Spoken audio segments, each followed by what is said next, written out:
আসসালামু আলাইকুম। Option trainer YouTube চ্যানেলের মাইক্রোসফট অফিস এক্সেল কোর্সের পঞ্চম ভিডিওতে আপনাকে স্বাগতম। এই ভিডিওটি দেখে আপনি শিখতে পারবেন মাইক্রোসফট অফিস এক্সেল ব্যবহার করে কিভাবে যোগফল বাহির করা হয়, কিভাবে সর্বনিম্ন সংখ্যা বাহির করা হয়, কিভাবে সর্বোচ্চ সংখ্যা বাহির করা হয় এবং কিভাবে গড় নির্ণয় করা হয়। আপনি যদি এগুলো শিখতে চান তাহলে অবশ্যই এই ভিডিওটি না টেনে সম্পূর্ণ ভিডিওটি মনোযোগ দিয়ে দেখবেন।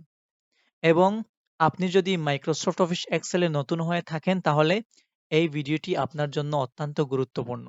চলুন শুরু করছি। এদিকে একটু লক্ষ্য করুন।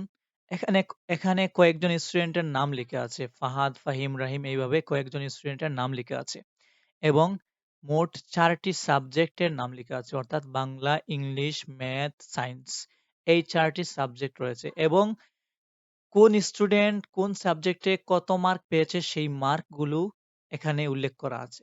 এখন আমি চাচ্ছি যে এই টোটালে আমি চাচ্ছি যে ফাহাদ কত মার্ক পেয়েছে মোট, এই ৪টি সাবজেক্ট মিলে মোট কত মার্ক পেয়েছে, ফাহিম মোট কত মার্ক পেয়েছে এই জায়গায় বাহির করব এবং রাহিম কত মার্ক পেয়েছে এই জায়গায় বাহির করব। এইভাবে প্রত্যেকের মার্ক আমি বাহির করব, মোট মার্ক বাহির করব। এখন কিভাবে বাহির করব? সেক্ষেত্রে আমি প্রথমে ফাহাদের ক্ষেত্রে মার্ক বাহির করতে হলে প্রথমে ইকুয়াল দেব। তারপর আমার লিখতে হবে সাম, SUM, সাম। সাম শব্দের অর্থ হচ্ছে যোগফল। আমি যেহেতু যোগফল বাহির করতে চাচ্ছি সেক্ষেত্রে সাম লিখব। সাম লিখার পর লেফট ব্র্যাকেট দেব। তারপর যেগুলো যোগ করতে চাচ্ছি অর্থাৎ ৯৫ থেকে এই সায়েন্সের মার্ক পর্যন্ত, অর্থাৎ বাংলার মার্ক থেকে সায়েন্সের মার্ক পর্যন্ত। ওকে, সিলেক্ট করলাম। তারপর ব্র্যাকেটটি ক্লোজ করবেন। তারপর কিবোর্ড থেকে এন্টার চাপলেই আমাদের যোগফলটি চলে আসবে। ওকে, এখন দেখা যাচ্ছে যে পার্সেন্টেজ চলে এসেছে। এখন এর সমাধান কি? অর্থাৎ আপনি যদি এভাবে পার্সেন্টেজ বা অন্য কোনো কিছু চলে আসে তাহলে এর সমাধান হচ্ছে আপনি কি করবেন? এই কলামে আগে ক্লিক করবেন।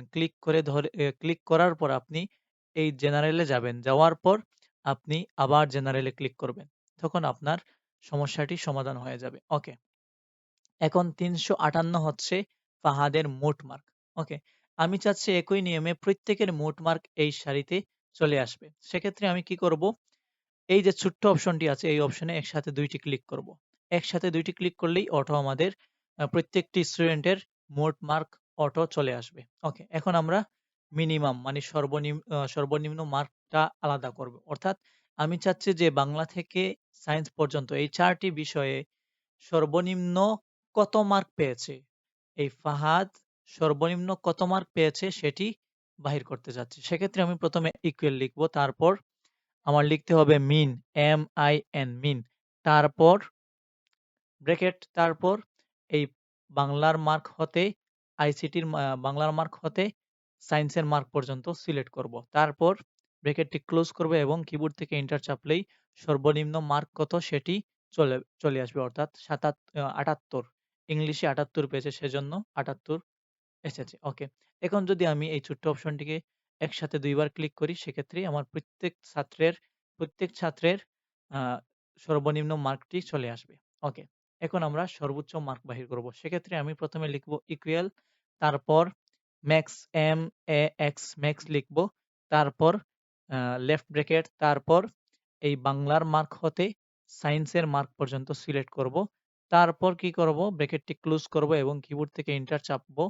এখন তো শুধু ফাহাদের আ সর্বোচ্চ মার্ক এসেছে অর্থাৎ 95। এখন আমি চাচ্ছি যে প্রত্যেকের সর্বোচ্চ মার্ক বাহির করতে চাচ্ছি। সেক্ষেত্রে আমি এই ছোট্ট অপশনটিকে একসাথে ২ টি ক্লিক করব এবং সাথে প্রত্যেকের সর্বোচ্চ মার্ক চলে আসবে। ওকে।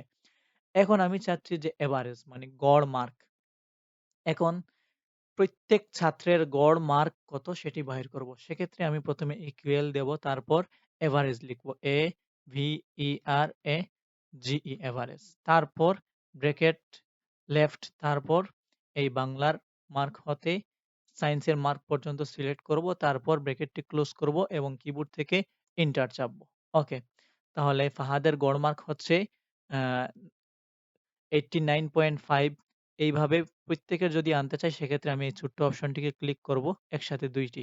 ওকে? এইভাবে প্রত্যেকের গড় মার্ক চলে আসবে। ওকে? তো এই ভিডিওটি কেমন লাগলো আপনার কাছে?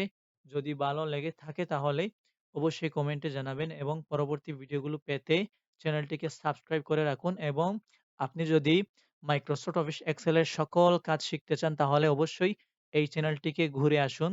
ধন্যবাদ আপনাকে। আসসালামু আলাইকুম।